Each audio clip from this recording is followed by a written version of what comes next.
G'day everybody, welcome to the International Model Aviation Safety League. What am I talking about? Well, as I've mentioned on the Facebook page, I've been waiting for somebody to set up an international body to represent us, the people who fly models and drones and all sorts of stuff. And no one's come along. I mean, every country has its own national body. You've got the AMA in America, you've got BMFA in the UK, there's Model Flying New Zealand here, there's the MAAC in Canada, MAC I think they call it in Canada. Every country has its own body set up to represent the people who join that body, not necessarily all model flyers, but they represent the people who join that body, pay their money, and that's good, but we don't have a global umbrella organisation or an organisation that's set up to bring the power of numbers, the weight of numbers to bear on any individual situation in any individual country. We need that. Other hobbies and activities and groups have international bodies so they can bring the weight of numbers to bear on individual situations. We don't have that. We need it. We really do need it, because now with the changes in regulation and all the things going on, we more than ever have to protect our hobby. We have to protect it and promote it. Otherwise, it's just going to disappear. Things are getting harder and harder and harder. Pretty soon, if the regulators have their way, you'll have to have all sorts of transponders and crap on even your smallest little models that you fly around in a park, and you won't be able to take off unless you get authority to do so. We're only flying toys, people. We need to remind the regulators that we are not a threat to the national airspace. I shall say it again for as long as I can, because one day I won't be able to say it, but nobody has ever died through the recreational use of multi-rotor drones. That's an impeccable safety record. I don't think any other hobby on the planet can claim that kind of safety record, yet we're being regulated into oblivion. And of course, the traditional hobby of flying fixed wing models with nitro motors, electric or gliders, whatever, that's also being carried along for the ride. They're saying, well, that's a drone, so we'll regulate that as well. And it's totally unfair on a hobby that, again, has been one of the safest in history, and it's been a hobby that has catalysed so many people to get into aviation. You can't wipe that off, but regulators are seeking to do it. And so we need to get in there and stand up for ourselves on a global level. So no one else is doing it. I'm going to put my hand up, otherwise we're going to disappear. I've been a supporter and promoter of the hobby for many, many years. It's a natural extension. I don't want to do this, honestly. Please, someone come and take over. I don't want to do this. I'm old. Look at me. I'm well over 27. I'm getting grey. I'll start losing my hair soon. And I've got much better things to do with my time than to spend huge numbers of hours analysing what's going on, coming up with responses and trying to get people to do things. There's so many things I would rather be doing. But it's an obligation, it's a responsibility. This hobby has given me so much joy over many years. I've got to pay it back. I have to pay it back. It's just the way I've been brought up. Got to pay back. So that's what I'm doing. I'm paying it back, and hopefully making sure the hobby continues on for future generations and for people that want to enjoy this wonderfully safe, educational, healthy outdoor pursuit. Yeah. Well, see how we go on that one. But there you go. So that's why I've created this group. Now you might wonder about the name, International Model Aviation Safety League. Where the hell did that come from? Well, it's only a working title. We're probably going to change it. I mean, I'm kicking this off, but you guys, all the people watching this video, you all have a say. This is a democratic organisation. It's not me. It's just me kicking a ball. You guys need to run with it and score a few goals. But I thought, firstly, international. It has to be international. It is a global organisation. Doesn't matter what country you live in, where you come from, you can join this organisation and you can benefit from the membership of every other member. We're all for one, one for all.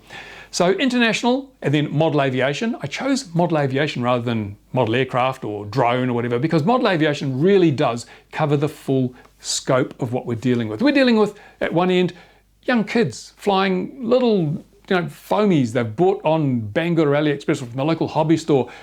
That's model aviation. At the other end, we've got people flying Mavics and Phantoms and other things with computer guidance and waypoints and all the stuff.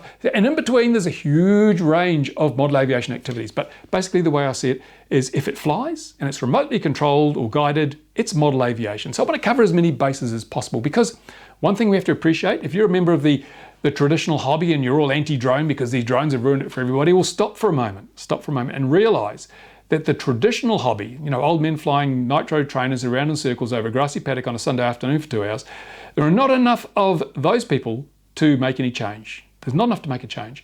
We need a global organisation with many, many more people than represented by the traditional hobby. We need the drone flyers. We need people who've bought drones, because they greatly outnumber us now. There are far more people with Phantoms and Mavics and whatevers than there are traditional model aircraft flyers. So we need their weight of numbers to join in. So we need to represent them. They need to have a voice in this, and we all need to work together. We do. We need to be unified. This is the thing. This organisation needs to unify a mass of disparate people into a single force, a single voice that can carry some weight when we're dealing with regulators and politicians and governments and lawmakers. That's what we need, and that's what's been missing to date. So that's why we have the model aviation side of it. And then the next word is safety. Why safety? Because that's what the public care about. The public care about safety. They've been told for many years that drones are going to bring down airliners and it's going to cause death and disaster and mayhem. We know they don't do that. We know that, a good example, they first said, well, if a drone hits a model aircraft, if a drone hits an aircraft, the aircraft will crash and people will die. And there were a couple of instances where drones collided with aircraft and there was nothing scuff on the paint. So then they said, if a drone collides with a helicopter, then people will die. And then there were a couple of helicopter collisions and nothing more than scuffed paint and a bit of dented panel work. And then they said, but if a drone collides with the tail rotor of a helicopter, then people will die. And then there's been a couple of collisions of drones, tail rotors of helicopters, tail rotors got a bit bent, drone destroyed, aircraft landed safely. So you can see that the public have been fed this line of excrement for quite some time. And they are thinking these drones are too dangerous. We can't have these drones. So we need to push the safety aspect. We need to say our position is one of safety. We want to make sure that the already impeccable record for these things remains impeccable. And we're going to take on the role of self-policing and self-regulating. And this was very much to the fore just recently. And you'll see on this channel have been a couple of videos I put up about the Blue Angels flyover of Detroit City and the drone pilot that went up there and filmed it with his drone. Now, I found this amazingly interesting that the outcry from the hobby was far greater than the outcry from the public. A few people and the members of the public that I showed that video to said, wow, what a great shot. They weren't concerned about the safety of it. They didn't realise perhaps the real implications if one of those aircraft had hit that drone, especially now that just a few days later we've got a Canadian aerobatic jet trainer crashed into the backyard or the front yard of a house after having a problem. A jet fighter travelling at low altitude doesn't have a lot of options and people can die very quickly. So if one of those Blue Angels had hit a drone, ingested it and lost the motor, people could have died on the ground below. But the public, they were more interested. Wow, look at that great shot, fantastic footage. But the hobby, we knew this was outrageous and we stood up en masse and basically heavily criticised the person who flew that drone. So we have already shown ourselves to be quite responsible and prepared to self-police. It was a hobbyist that dobbed in the guy that flew the drone, captured the video, put it on his own YouTube channel, and people have been reporting it to the FAA and the hobby. People who are responsible hobbyists have been doing the job that the FAA hasn't been doing. We've been policing ourselves. We've been making sure that people that act outside reasonable grounds do or are held accountable for their actions. And we need to bring that forward and present it to the regulators, the lawmakers, the airspace officials and say, look, we can be trusted. If someone in our group does something wrong, we will deal with it. We'll report them to you. We'll take care of it. As long as we are in the hobby. And we can use a bit of leverage here. We can say, but if you destroy our hobby, you'll have nobody to do that. If I'm not able to fly my drone, why would I care that someone is endangering a jet by flying their drone up next to it in a flyby? And these are the things that we've got to get across. But we need to do this en masse. We need to develop a community that is safety-centric. It doesn't mean we can't do a lot of stuff. In fact, I'm going to be pushing for a much greater relaxation of the regulations because there's so much regulatory overreach.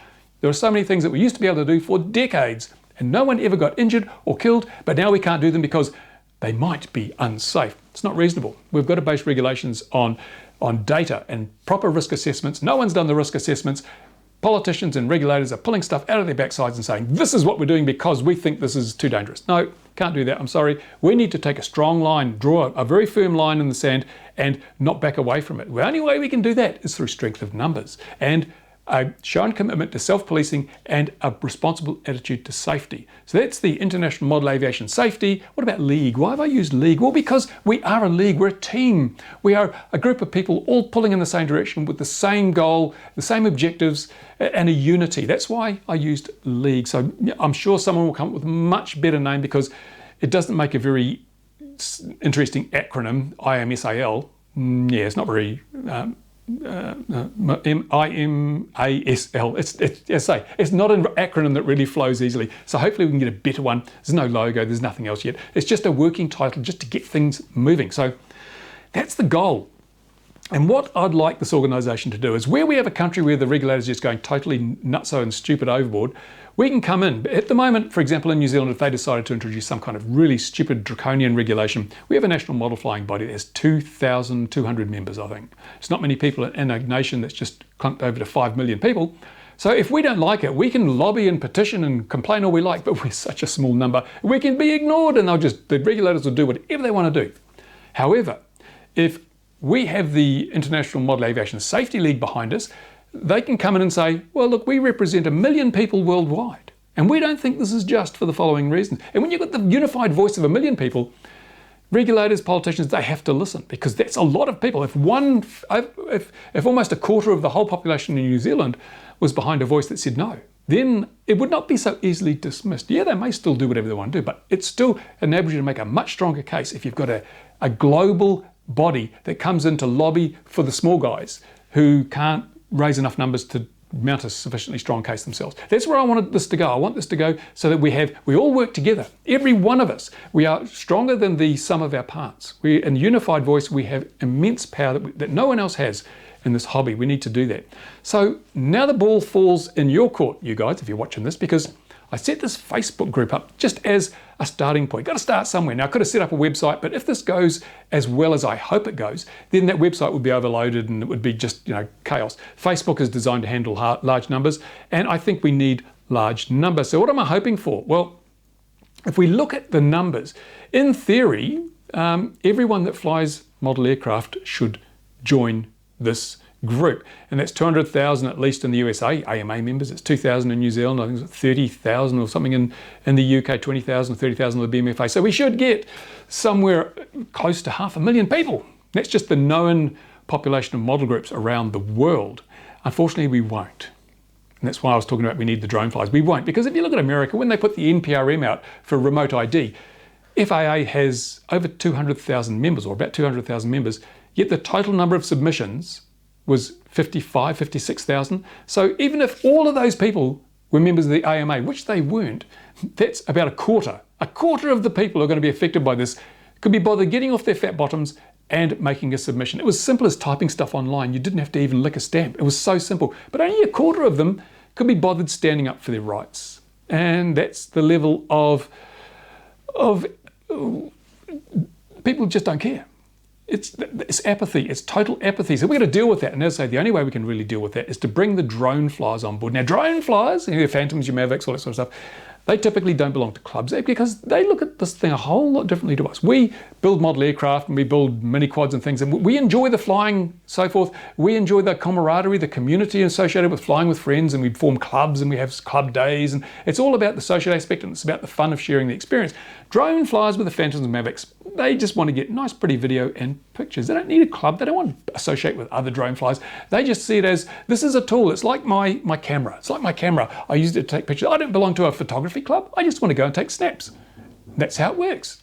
So we need these drone people. As I say, when you get a camera, you don't necessarily join a camera club. You just want to get some snaps of the family on holiday. And the same goes with the drone owners. They just want to use their drone to get video and pictures from the air. So we are probably going to have trouble recruiting them because they don't really care as long as they can use their drone. We need to educate these people and say, look, if you don't join us, if you don't become part of this unified voice, then you may not be able to use your drone in the future, or you may be so severely restricted in the use of your drone that it's no longer useful to you. So there's going to be a whole lot of educational stuff involved. We've got to educate the drone operators, we've got to educate the public, regulators. So this is a big job. It's a more than one-man job, I tell you. But what you need to do now is we need to get all these people on board. We need to get everybody rallied together, and the starting point is the Facebook page. I want as many people on that group as possible. Then we can judge, or we can decide where we go from there. Ideally, I'd like to see 1 million people in this group, 1 million people, because that's the number we need. It's a magic number. 1 million is a very big number, but it's a very small number compared to the population of the planet. And I think there are certainly more than 1 million combined drone users and RC model flies. If we put those two communities together, we could hit 1 million, but only if people get off their fat bottoms and actually do something, if they get rid of the apathy, if they're prepared to support the hobby that makes them so happy. So we need to do that. So first step, go out, spread word of this Facebook page on all your social media, on Twitter, Bookface, Instagram, whatever you do, spread the word. I want links all over the place so that this group gets signed up, gets as many numbers as we can. And in a month's time, it's only going to be a month because we need to move reasonably quickly here. In a month's time, we'll look at the numbers. Within a month, I would like to think we would have 50,000 at least. If we don't, well, then we're probably wasting our time. Because groups like the AMA with 200,000 were wasting their time when it came to the NPRM. And on a global situation, we need to have far more than that. So it's a challenge to you guys. As I say, I'm kicking the ball off. I'm putting myself out here. I'm willing to do the work, but if I don't get the support, well, okay, you know, you can lead a horse to water, but you can't make it drink. Someone's already done that one. Anyway, as you can see, all I can do is get things going. If there's not the support, then I'm wasting my time, I'm wasting your time. Everybody's wasting their time. There's one opportunity to get this thing started. It's never been needed more than it is now. So I'd say to you, please, please just get everyone you know who is interested in supporting this to join the Facebook group. It'll probably get totally unwieldy. The only thing that will be of use is the member count, which we can use to judge future progress. There you go. So that's the video I've made today for you. And I will be using that group as a way of just keeping you up to date with things that happen, things that I think are relevant. For example, Aviation Today published a thing where it looks as if the FAA may be considering giving traditional model aircraft an exemption from the requirements for onboard remote ID, network remote ID, and extending the Lance system out to cover our activities. And to be perfectly honest, I'm still not happy with that. I still don't think I should have to log my flights when I'm flying from my own property in the middle of nowhere, but under the Lance system, you do. So we need to work with that. We need to, because remember, a lot of these regulators, a lot of these people, they're pretty short on ideas. We need to feed them some ideas. They come up with ideas, but they don't know really enough about the community, the hobby, to come up with good ideas. So we can feed them good ideas. And we can only do that if we have the weight of numbers, the people behind us to make it such that we are a voice that can't be ignored. So there we go. You know what to do. Go and do it. Don't waste your time. Spread word of the video and spread word of the group. I don't care if you link to this video, but certainly the group. And there goes my phone. So I've got to say goodbye. Spot you later. Thanks to my Patreon supporters. Bye for now.